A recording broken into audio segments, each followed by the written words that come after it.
স্বাগত জানাচ্ছি একাত্তর জার্নালের সঙ্গে আছি আমি মাহবুব হাসান। সংবাদ পর্যালোচনা ভিত্তিক নিয়মিত এই অনুষ্ঠানে আমরা খবরের নানান বিশ্লেষণ করি।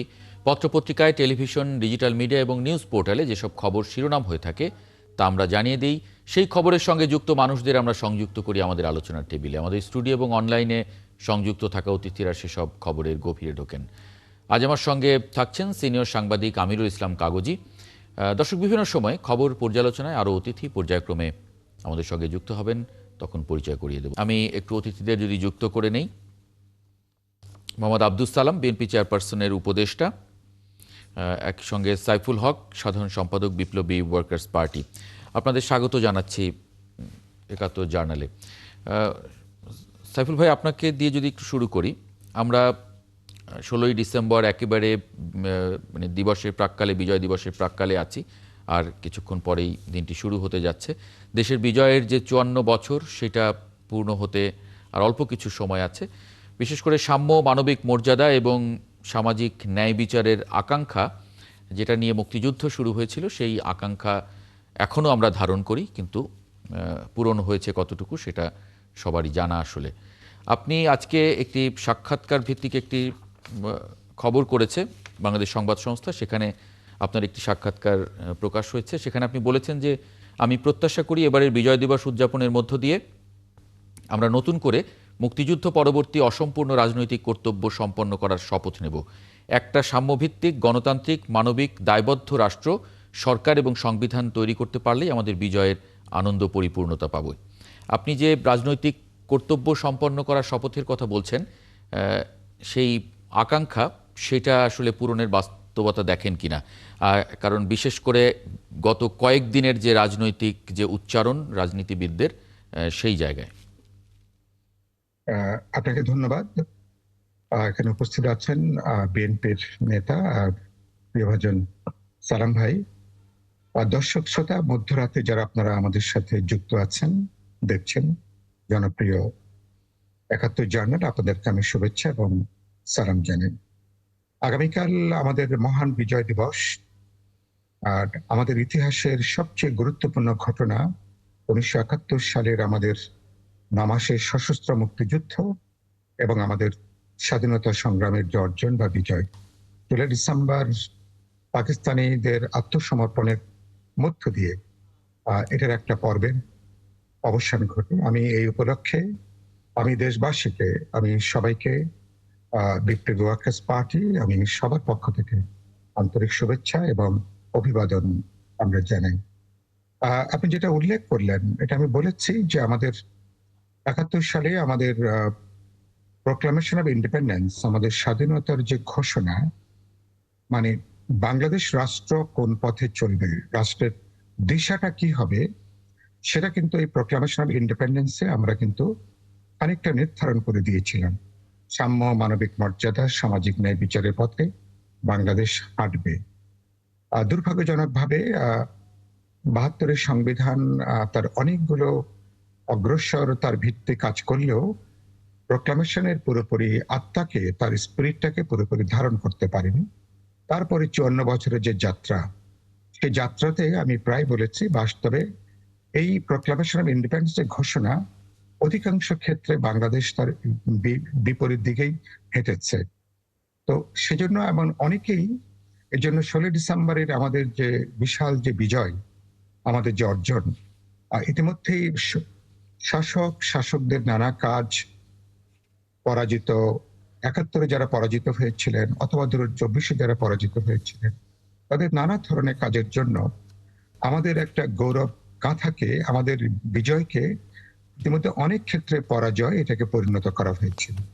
এদিক থেকে আমি যেটা বলেছি যে আমাদের 71-এর অর্জন, আমাদের এরপরে 72-এ আমরা এই একটা নতুন রাষ্ট্র চালু হওয়ার পরে আমাদের যে অসম্পূর্ণ যে জাতীয় কর্তব্য, আসলে সেটাকে সম্পন্ন করার ডাক নিয়েই এবারকার 24-এ যে গণজাগরণ, গণ অভ্যুত্থান, যেখানে শুরুই হয়েছিল তরুণদের একটা বৈষম্য বিরোধী একটা আন্দোলন। হ্যাঁ, বৈষম্যটা ছিল একটা চাকুরি নিয়ে, কিন্তু এটা একটা সিম্বলিক একটা এক্সপ্রেশন ছিল। আসলে সামাজিক ক্ষেত্রে যে বৈষম্য, অর্থনৈতিক যে বৈষম্য, নানা মাত্রিক যে বৈষম্যটা, আসলে আমাদের তরুণরা জনগণের আকুতিকে তারা ধারণ করেছিলেন। আগামীকাল সুতরাং আমরা সেই চেতনাটা হচ্ছে খুব গুরুত্বপূর্ণ।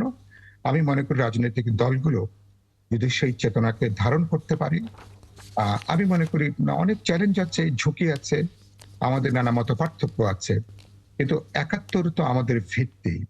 এটা হচ্ছে আমাদের বলতে পারেন আমাদের শেকড়টা যে তৈরি করাটা, সেই জমিনে দাঁড়িয়ে কিন্তু বাদবাকি আমাদের যত রাজনৈতিক তৎপরতা যা জি, কিছু। সুতরাং ৭১কে কোনোভাবে প্রশ্নবিদ্ধ করবার কোনো সুযোগ, কোনো অবকাশ নেই। ৭১কে আমরা অবমূল্যায়ন করা মানে আমরা একটা আত্মঘাতী হব। আমরা বলতে পারেন তারপরে নিজেকে একটা সেলফ নেগেট করা, মানে নিজেকে অস্বীকার করা। আমরা কোনো ভুইফোট জাতি না, আমরা কোনো ভুইফোট জনগণ নেই। একটা দীর্ঘ সাম্রাজ্যবাদ বিরোধী লড়াইয়ের মধ্য দিয়ে, গণতান্ত্রিক লড়াইয়ের মধ্য দিয়ে আমাদের যে অর্জন, জি, আমি বিশ্বাস করি আগামীকাল বিজয় দিবসে নতুন করে আমরা শপথ নেব। এবারকার আগামী ফেব্রুয়ারিতে নির্বাচন, একই সাথে সেখানে গণভোট হবে। বাংলাদেশের মধ্য দিয়ে নতুন একটা গণতান্ত্রিক ধারায় বাংলাদেশ যাত্রা করবে। জি, সেই যাত্রার মধ্যে আমরা ন্যূনতম কোটা যাতে ধরে রেখে অর্জনটা রাখতে পারি, সেটাই হবে সেটাই। এবারকার সবার প্রতি আমার আহ্বান। জি। মোহাম্মদ আব্দুস সালাম, আপনি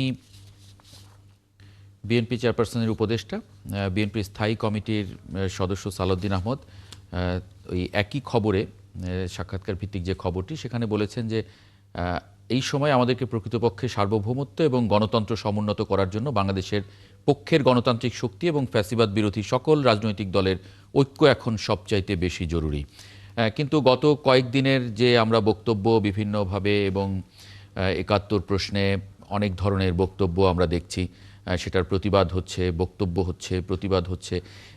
মানে আপনি যে মানে যে ঐক্যের আকাঙ্ক্ষা আমরা দেখছি সালাউদ্দিন আহমদের তিনি যেটা করছেন, সেই আকাঙ্ক্ষা আপনি দেখেন কিনা বিভিন্ন রাজনৈতিক দলগুলোর মধ্যে, বিশেষ করে বর্তমান বেশ কয়েকদিনের যে রাজনৈতিক পরিস্থিতি বা উত্তপ্ত বাক্য? আপনাকে ধন্যবাদ। আমার সমালোচক কে ধন্যবাদ জানাই।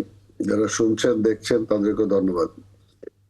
এটা তো পরিষ্কার যেটা ভাই যেটা বললেন যে আসলে ৭১ তো আমাদের পরিচয়। ৭১-এ যুদ্ধ করে আমরা দেশটা স্বাধীন করেছি এবং স্বাধীন করেছি বলেই আজকে বিভিন্ন রকম আন্দোলন বলেন, সংগ্রাম বলেন, আজকে এখানে আমরা সেগুলোকে প্রতিষ্ঠা করার জন্য সুযোগ পাচ্ছি। তা না হলে তো এখনো সেই স্বাধীনতার সংগ্রামই আমাদের করতে হতো। কাজে দেশটা স্বাধীন হয়েছে বলেই আজকে এটা হয়েছে। তবে এটাও ঠিক যে এর আগেও এরকম সংকটে আমরা পড়েছি। যখন গণতন্ত্র থাকে না তখন কিন্তু স্বাধীনতাটা প্রশ্নের সম্মুখীন হয়ে যায়, রিস্কি হয়ে যায়। আজকে দীর্ঘ ১৭ বছর এই দেশে আমরা গণতন্ত্রহীন অবস্থায় ছিলাম এবং গণতন্ত্রের জন্য একটা মানুষের একটা মৌলিক অধিকার যে ভোট, সেই ভোটের জন্য আমরা লড়াই করেছি এবং লড়াই করে চূড়ান্ত পর্যায়ে ছাত্র জনতা সবাই ঐক্যবদ্ধভাবে আজকে এসে আজকে ২৪-এর যে অভ্যুত্থান, সে অভ্যুত্থান হয়েছে। অভ্যুত্থানের পরবর্তী সময়ে আজকে এখন পর্যন্ত কিন্তু আমরা গণতন্ত্রটাকে ফিরে পাই নাই।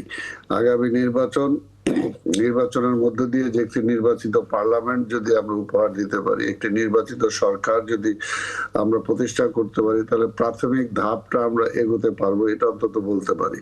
কারণ বিগত ১৭ বছরে বাংলাদেশের গণতান্ত্রিক প্রতিষ্ঠানগুলোকে মানে আমাদের সকল রাষ্ট্রীয় প্রতিষ্ঠানগুলোকে ধ্বংস করে ফেলা হয়েছে এবং এই ধ্বংসপ্রাপ্ত প্রতিষ্ঠানগুলোকে আমাদেরকে রিবিল্ড করতে হবে। রিবিল্ড করা তো একদিন দুই দিনে যে হয়ে যাবে সেটা কোনো কথা না। এটার জন্য যেটা আজকে সালাউদ্দিন সাহেবের যে কথাটা বললেন, এটার জন্য কিন্তু জাতীয় ঐক্যটা সবচেয়ে বড় জরুরি। ঐক্যের কিন্তু কোনো বিকল্প নাই। ঐক্য দেখেন আপনি মুক্তিযুদ্ধের মধ্য দিয়ে একটা ঐক্যের মধ্য দিয়ে একটা মুক্তিযুদ্ধ আমরা করেছিলাম, কিন্তু যুদ্ধ পরবর্তী সময়ে ৭২-এ যখন আওয়ামী লীগ ক্ষমতায় আসলো, আওয়ামী লীগ করতে করতে শেখ মুজিব করতে করতে কিন্তু তারা জাতীয় ঐক্যটাকে বিনষ্ট করে দিল। যে যখন সবচেয়ে দরকার ছিল জাতীয় ঐক্যের ভিত্তিতে আমাদের দেশটাকে এগিয়ে নিয়ে যাওয়া, তখন কিন্তু সেখানে ঐক্য ছিল না বলেই সেখানে গণতন্ত্র হোঁচট খেয়েছে এবং গণতন্ত্র হোঁচট খেয়েছে বলেই চূড়ান্ত পর্যায়ে ৭৫-এর ৭ই নভেম্বরের পূর্বে কিন্তু শেষ আমাদের স্বাধীনতাও প্রায় বিপন্ন হওয়ার মুখে ছিল। তো এই কারণে বলবো যে আসলে দীর্ঘ ৫৪টা বছর আজকে আমরা দেশ স্বাধীন করেছি, কিন্তু স্বাধীনতার পরে এতগুলো বছর পরেও কিন্তু গণতন্ত্রটাকে প্রাতিষ্ঠানিক রূপ আমরা দিতে পারি নাই। রাজনীতিটাকে একটা শক্তিশালী কাঠামোর মধ্যে আমরা দাঁড় করাতে পারি নাই। যদি দাঁড় করাতে পারতাম তাহলে কিন্তু বারবার এই হোঁচট খেতে হতো না আমাদের। জি। কাজে এটাগুলোকে আমরা বারবার শুধু এই বারবার আমরা গণতন্ত্র হারাবো, আবার গণতন্ত্রের জন্য আবার লড়াই করতে হবে, আবার অভ্যুত্থান করতে হবে, এটাই কি চলতে থাকবে? এই জন্যই এবারে নির্বাচনটা খুবই গুরুত্বপূর্ণ। এবং এখানে যে ফ্যাসিবাদ বিরোধী যে ঐক্যের কথা যেটা বলা হয়েছে, অবশ্যই ফ্যাসিবাদ বিরোধী ঐক্য আমরা চাই, কিন্তু কোনোভাবে ৭১কে বিসর্জন দিয়ে না। যদি ৭১কে কেউ চ্যালেঞ্জ করতে চায় তাহলে সেটা তো কোনোভাবেই তার সাথে ঐক্যই হতে পারে না, কারণ না, ৭১ জি, তো আমার সেই ৭১ প্রশ্নটাই অস্তিত্ব। সেই প্রশ্নটাই আপনার কাছে থাকবে। আমি একটা বিরতি নিয়ে ফিরবো যে মানে বেসিকে যদি আসলে অনৈক্য থাকে তাহলে মানে যে ঐক্যের স্বপ্ন আমরা দেখছি এই জাতি গঠনে, দেশ গঠনে, সেটা আসলে কতটা সম্ভব হবে। হাসনাত কাইয়ুমকে একটু পরিচয় করিয়ে দিই। অ্যাডভোকেট হাসনাত কাইয়ুম আমাদের সঙ্গে এরই মধ্যে যুক্ত হয়েছেন, প্রধান সমন্বয়ক, রাষ্ট্র সংস্কার আন্দোলন। আমরা একটা বিরতি নিয়ে ওনার কথাটা তখন একটু সময় নিয়ে শুনি। বিরতির আগে আমরা অ্যাডভোকেট হাসনাত কাইয়ুমের কাছে আমি একটা প্রসঙ্গে রেখে গিয়েছিলাম। অ্যাডভোকেট হাসনাত কাইয়ুম, আপনি আজকে সাক্ষাৎকার ভিত্তিক যে সংবাদটি আলাপ আমরা করছিলাম বাসসের, সেই আলাপে আপনি বলেছেন যে ৭১-এর যুদ্ধ জয়ের পরে ৭২ এবং ৭৩-এর বিজয় দিবসে একই ধরনের হতাশা ছিল। তখন মুক্তিযোদ্ধাদের অনেকেই হতাশ, কারো কারো বিরুদ্ধে বিভিন্ন রকমের অভিযোগ, অস্থিরতা, আশঙ্কা, এগুলো যেমন ছিল বর্তমান অবস্থাও ঠিক তেমনই।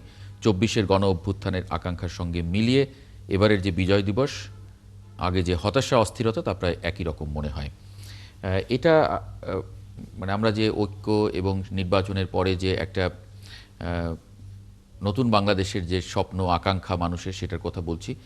সেই জায়গায় আপনি আসলে হতাশা দেখছেন কিনা, নাকি আশাও দেখেন? না, দুটোই কাজ করে এরকম সময়ে। ধরেন, ধন্যবাদ আপনাকে এবং যারা শুনছেন।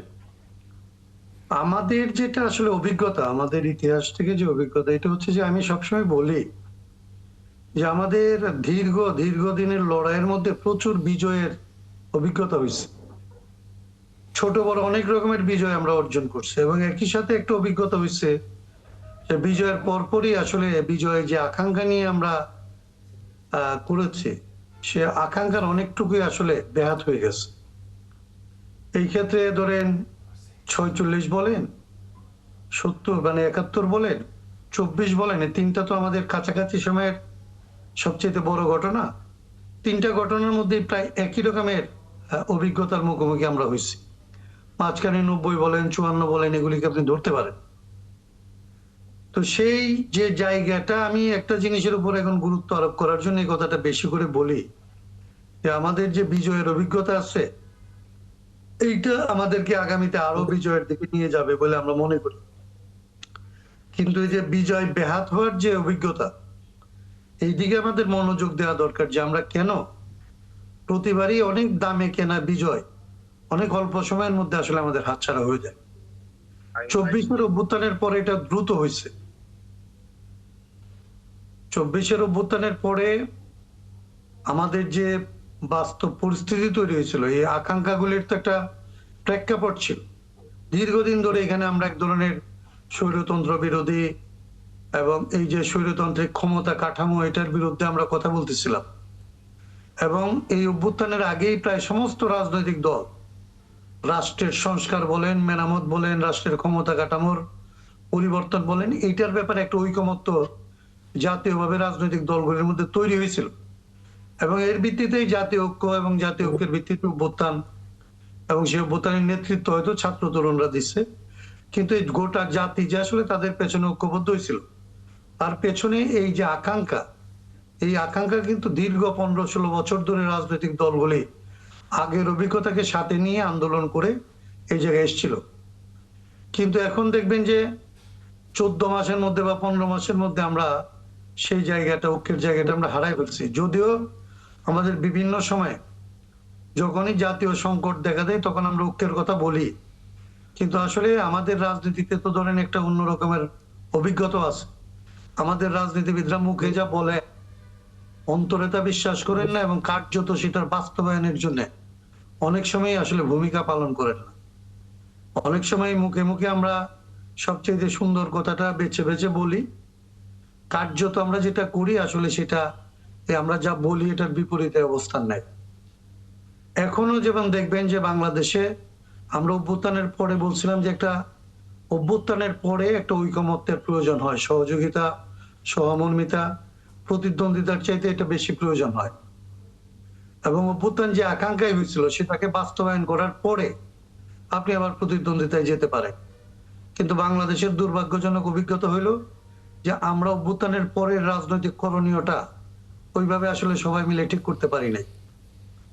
এবং এই নির্বাচনকে যে আসলে একটা, যেটা আমরা বলি যে ৭০-এর পর এটা সবচেয়ে গুরুত্বপূর্ণ নির্বাচন, কিন্তু এই নির্বাচনকে দেখবেন যে আসলে শুধুমাত্র একটা ক্ষমতা বদলের নির্বাচন, এটাকে পর্যবসিত করার জন্য যা যা করা দরকার রাজনৈতিক দলগুলি দুইটা ভাগে বিভক্ত হয়ে সেই কাজগুলি করতেছে। জি।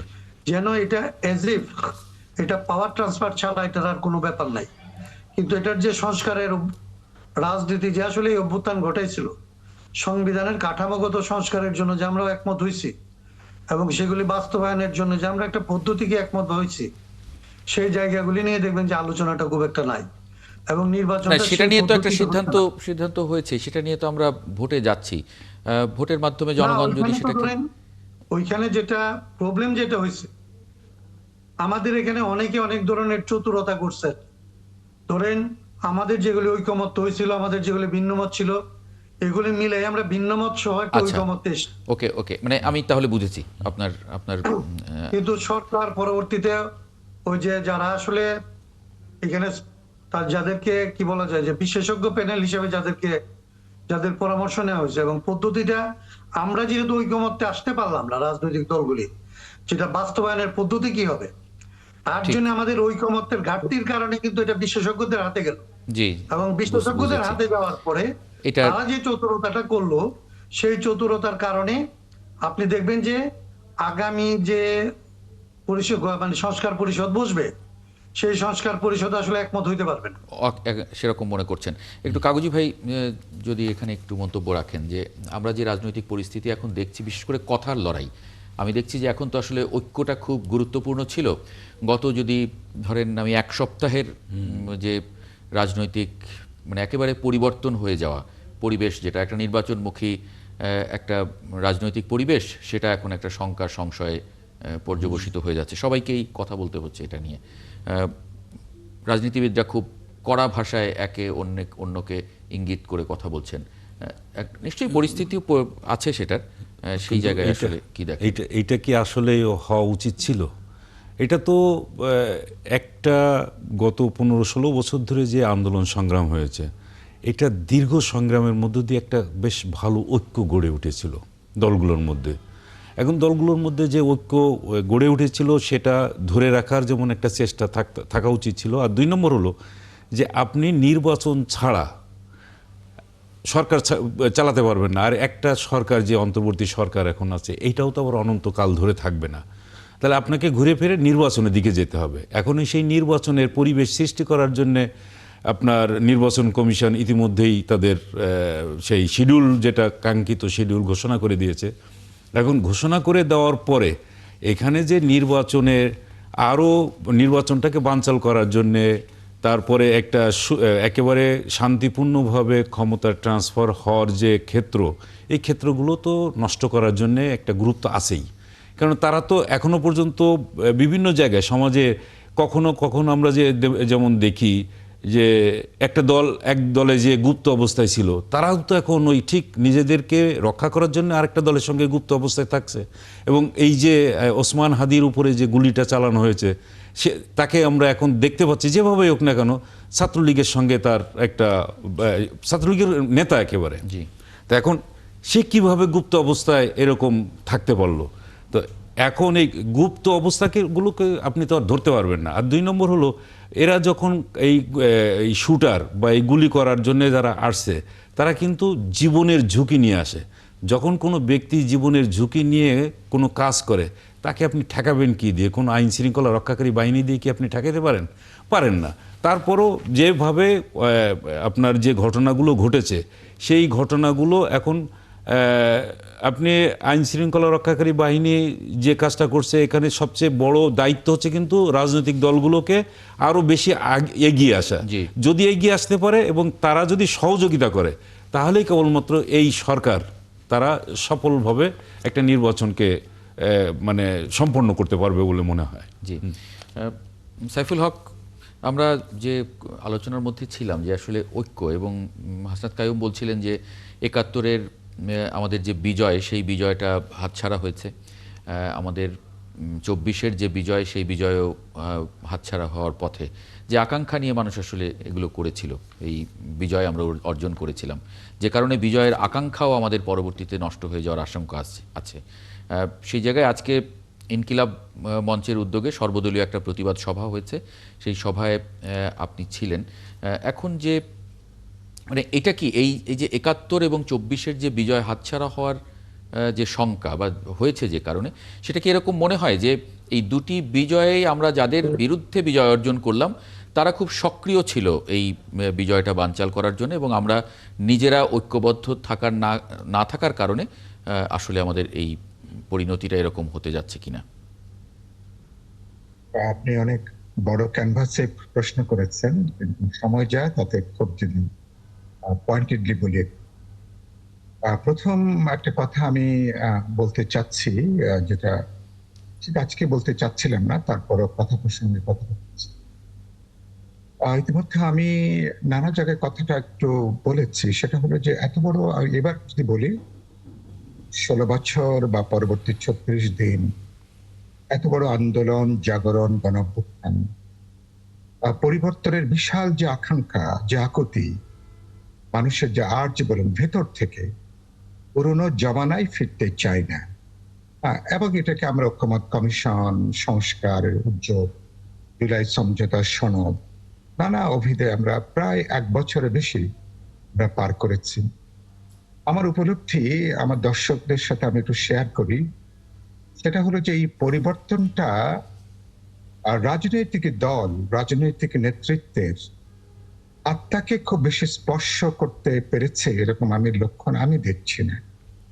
এবং এই পরিবর্তন তাদের অন্তর্গত কোনো পরিবর্তন, তাদের চিন্তা, দর্শন, তাদের দৃষ্টিভঙ্গি এবং তাদের যেটা তাদের প্রায়োগিক তাদের যে কর্মকাণ্ড, চিন্তা তো রিফ্লেকশন ঘরে আপনার আচরণের মধ্য দিয়ে, প্রতিটা কাজের মধ্য দিয়ে। জি, মানে আপনি সব দলের কথাই বলছেন, সব রাজনৈতিক নেতাকে? আমি একটু ম্যাক্রো লেভেলে কথাটা বললাম, আমি কম বেশি এর মধ্যে ধরুন নিক্তি দিয়ে হয়তো মাপার ব্যাপার থাকতে পারে, কোন দলের বেশি হয়েছে, কারো কম হয়েছে, কিন্তু আমার সাধারণ একটা অভিজ্ঞতা, আমি যে রাজনৈতিক স্ফেয়ারে কাজ করেছি, এবং আমার মনে হচ্ছে যে রাজনৈতিক দলগুলোর ভেতরে প্রকৃত পরিবর্তনের আমি তেমন কোন জায়গাটা আমি ভেতর থেকে দেখিনি। যেটা হয়েছে কিছু আনুষ্ঠানিকতা, কিছুটা চাপে পড়ে, কিছুটা বাধ্য হয়ে, কিছুটা পরিস্থিতির কারণে, কিন্তু থাকে না যে ভেতর থেকে যে উপলব্ধি, ভেতর থেকে যে পরিবর্তনের জায়গাটা, এটা আরেকটা খেয়াল করবেন, এই পরিবর্তনটা বেশিরভাগ এটার সাথে আমাদের গোটা ব্যবস্থার, অর্থনীতি বলি, দুর্বৃত্ত অর্থনীতি, দুর্বৃত্ত রাজনীতি, তার বেসিক কাঠামোর কোনো জায়গায় আমরা কথা কোনো স্পর্শ করিনি। সমগ্র আলোচনা উপরই কাঠামো নিয়ে, রাষ্ট্র, সরকার, ব্যবস্থা, সংবিধান নিয়ে, কিন্তু ভেতরকার যে ব্যবস্থা এই উপরই কাঠামোকে তৈরি করে বা পরোক্ষভাবে ধরে রাখে, কেবলমাত্র উপরিকাঠামোর কিছু পরিবর্তন দিয়ে খুব বেশি দূর এগোনো যাবে সেটা মনে হয় না। হাসনাত কাইয়ুম একটা শব্দ বলেছেন, আপনি নিশ্চয়ই খেয়াল করেছেন, তিনি বললেন সবকিছু ছাপিয়ে, ধরুন এটাকে আপনি অন্যভাবে ব্যাখ্যা করতে পারেন, শুধু একটা নির্বাচনের মধ্য দিয়ে, নির্বাচনের কোনো বিকল্প নাই, এটা নিয়ে কোনো প্রশ্ন নেই। আমি বলেছি যে শুধুমাত্র একটা নির্বাচন যদি গত অবাধ নিরপেক্ষ হতো, এই গণজাগরণ, গণঅভ্যুত্থান, এত শহীদদের ধারার কোনো প্রয়োজন হতো না। নিয়মতান্ত্রিক ভাবে সরকার পরিবর্তনের পথ বন্ধ ছিল বলে আমাদেরকে রক্তাক্ত একটা গণঅভ্যুত্থান করতে হয়েছে। কিন্তু এটাকে পুরো জিনিসে দাঁড়িয়ে গেছে যে একটা সরকার পরিবর্তন। হ্যাঁ, আমাদের কমিটমেন্ট আছে, জুলাই সনদের ব্যাপারে কমিটমেন্ট আছে, গণভোটের ব্যাপারে কমিটমেন্ট আছে, সেটা ভবিষ্যতে। কিন্তু আপনি বারবার করে কথাটা কয়েকবার উল্লেখ করেছিলেন, গত ১ সপ্তাহের যে ঘটনাবলী, এবং আমাদের রাজনীতিকদের পরস্পরের নিয়ে এখন কিন্তু সংস্কার নিয়ে কোনো আলোচনা নেই, এখন কিন্তু এজেন্ডা নিয়ে কোনো আলোচনা নেই, রূপান্তর নিয়ে কোনো আলোচনা নেই, পরিবর্তন নিয়ে কোনো আলোচনা নেই। গোটা আলোচনাটা পরস্পরকে দায়ী করা, পরস্পরকে অভিযুক্ত করা।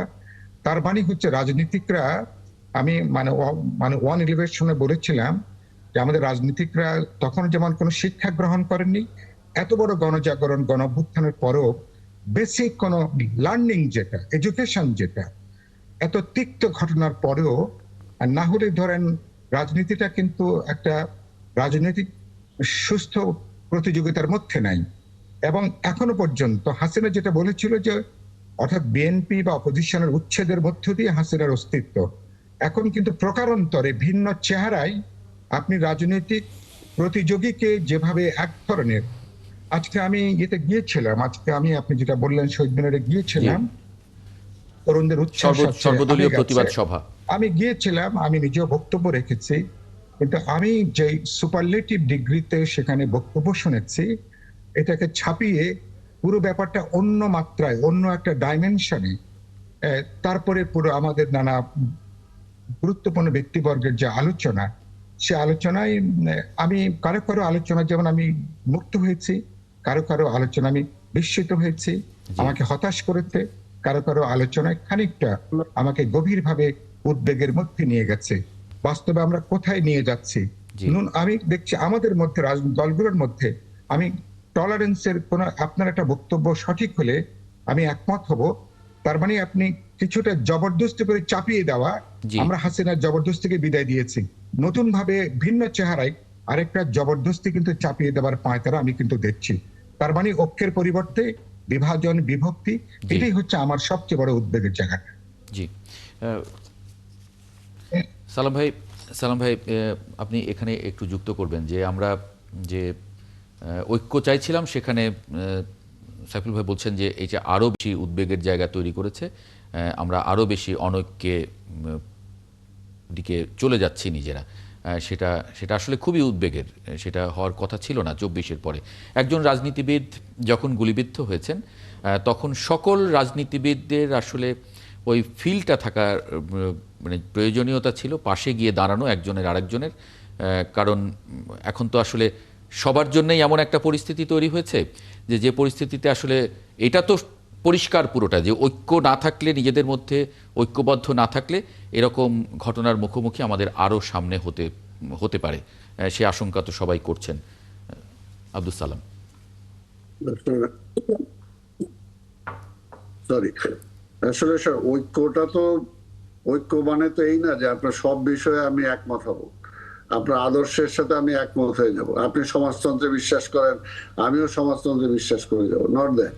ঐক্যটা হলো যে আমার এই মুহূর্তে আমি মনে করতেছি এই বিষয়ে জাতীয় ঐক্যমত্যটা দরকার। কি কারণে? যে আজকে গণতন্ত্রটা ফিরিয়ে আনতে হবে, সেই কারণে আমার একটা ঐক্য দরকার। এবং গণতন্ত্রটা হলো আমার এখানে মুখ্য, এখানে সমাজতন্ত্রটা মুখ্য না। তাই কাজে এই বিষয়টা যদি আমার মাথায় থাকে, এইখানে আমার গণতন্ত্রটা মুখ্য, এখানে ইসলামী বিপ্লবটা মুখ্য না, যদি এই বিষয়টা আমার মাথায় থাকে তাহলে কিন্তু আমি অনেক কিছু কনসিডার করব। কিন্তু এই জায়গায় তো প্রথম ধাক্কাটা খেলো। ধাক্কাটা কোথায় দেখেন, যখন আমরা বিএনপির পক্ষ থেকে প্রথমে বললাম, মানে এই সরকার দায়িত্বে আসার পর থেকে আমরা বললাম যে সরকার একটা রোডম্যাপ দেখ সরকার কি করতে চায় এবং কতদিন সময় দরকার এবং কি কি সংস্কার তারা করতে চায়, এবং বললাম এগুলো করে যত অল্প সময়ের মধ্যে একটা নির্বাচন দেয়া যায় সেটা জাতির জন্য মঙ্গলজনক। তখন অনেকেই বলা শুরু করলেন যে না, বিএনপি খালি ক্ষমতার জন্যই মানে সবকিছু করতেছে, তারা ক্ষমতায় যাওয়ার জন্য পাগল হয়ে গেছে, এই বিএনপি কে ক্ষমতা আনার জন্যই কি এই অভ্যুত্থান হইলো কিনা। অর্থাৎ এইগুলো বলে ইনডাইরেক্টলি তারা বলাই শুরু করলো যে বিএনপি কে ক্ষমতায় দেওয়া যাবে না। অর্থাৎ ওই সময় ওই পরাজিত ফ্যাসিবাদ মুখ্য না, সেই সময় মুখ্য হয়ে গেল আপনার মানে বিএনপি কে কোনোভাবে ক্ষমতায় যেতে দেওয়া যাবে না।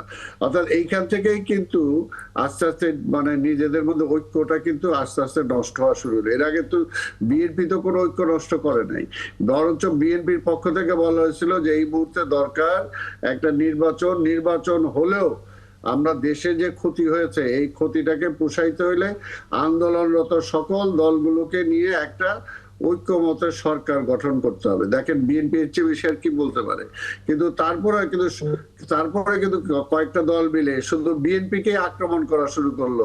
মনে হলো যে বিএনপি ক্ষমতায় যাতে না যেতে পারে, ক্ষমতায় গেলেই সবকিছু ধূলিসাৎ হয়ে যাবে।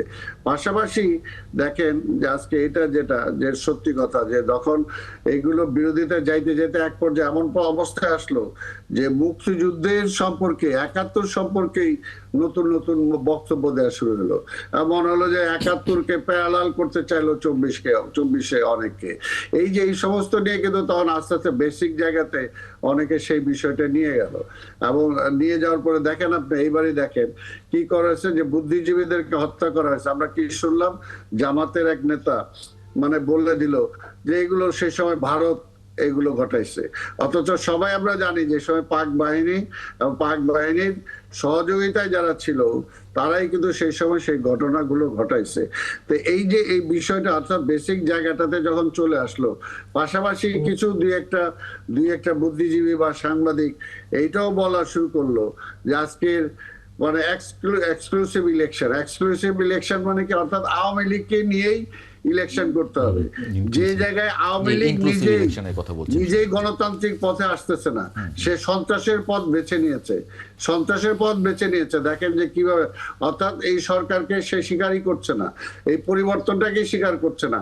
সেই জায়গায় আজকে 6 মাসের মধ্যে হয়ে যেত, তাহলে নির্বাচনটা কিন্তু এখানে মুখ্য। যে যত কথাই বলেন না কেন, অবশ্যই নির্বাচন হলে একটা নির্বাচিত পার্লামেন্ট আসলে আপনি ঠিক আছে সবকিছু হয়তো একবারে আপনি পাবেন না, কিন্তু যদি মানে ডেমোক্রেটিক প্রসেসটা যদি আপনি রাখতে পারেন, আপনি যদি রাজনীতিটাকে রাজনীতিবিদদের হাতে ফিরে আনতে পারেন, তাহলে তো হয়তো সেটা আপনার 5 বছর 10 বছরের মধ্যে তো এটা একটা পর্যায়ে আপনি যেতে পারবেন।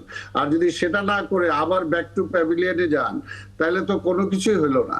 তো এটার জন্যই সবচেয়ে বড় দরকার যে এখনো যেটা যতটুকু আছে সেখানে আমাদের এখন নির্বাচনটা এই মুহূর্তে খুবই দরকার, কারণ দেশের অর্থনীতির অবস্থা খুবই খারাপ, খুবই নাজুক। যদি এই অবস্থা আরো কয়েক মাস যায় তাহলে বেকার সমস্যা বাড়ছে, মানুষের জিনিসপত্রের দাম বেড়ে যাচ্ছে, সামনে রোজা আসতেছে, সবকিছু মিলে এমন একটা অবস্থা যে নিশ্চয়ই দেশটাকে আমরা একটা দুর্ভিক্ষের দিকে ঠেলে দিতে পারি না। সবকিছুর ঊর্ধ্বে কিন্তু জনগণের জন্যই কিন্তু আমরা রাজনীতিটা করি, জনগণের জন্যই কিন্তু এই দেশটা আমরা স্বাধীন করেছি। সেই কারণেই আজকে আমাদের এই বিষয়টা কিন্তু উপলব্ধি করতে হবে।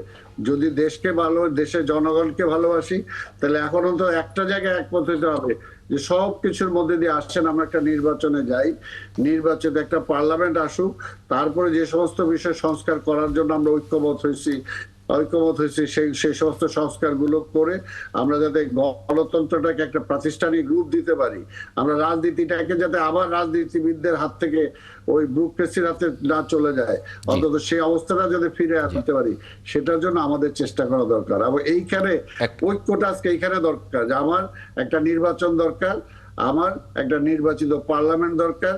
এইটার জন্য আমি যদি এখানে আমার সব আইডিওলজি চিন্তা করি, আমি আমার গণতন্ত্রের জায়গায় আমার সমাজতন্ত্রের চিন্তা করি, আমি আমার ইসলামিক টোটাল সেন্টিমেন্টকে নিয়ে এখানে আমি স্টাবলিশ করার চিন্তা করি, তাহলে এখানে এটা কখনোই হবে না, তাহলে বিভক্তিটা আরো বাড়বে।